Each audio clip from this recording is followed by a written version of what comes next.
سلام خواهر و برادرای عزیزم که توی غرب هستیم. ما چند وقت پیش سخنرانی رئیس جمهور بایدن رو به کشور آمریکا شنیدیم و دیدیم که خیلی محکم و با عصبانیت مشتش رو گره کرد و گفت که بزرگترین دشمنش توی سیاستش دموکراسی و قانون کشور و آزادی و این چیزها هستن که تهدید میکنن.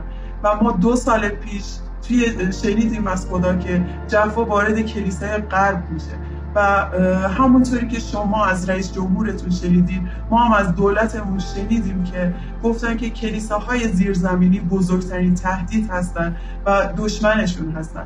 اما واقعیت اینه که ما همه یک خانواده هستیم و از قانون کشورمون حمایت میکنیم و اون رو رعایت میکنیم.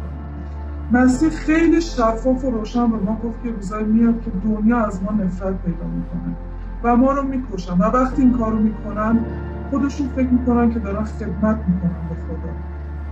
ما با این تهدید هر روز زندگی میکنیم از طرف روح وحشی اسلام.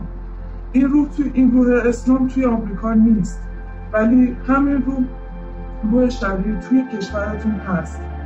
اون روز میاد که دولت خودتون میگه که شهروندای معمولی برای ما تهدید هستن. دوست عزیزم، به ما گوش کن. آخرین فصل امتحان به زودی داره میاد. الان وقتشه که کلیسای غرب توی قلبش حل کنه این موضوع و محکم وایسته برای مسیح.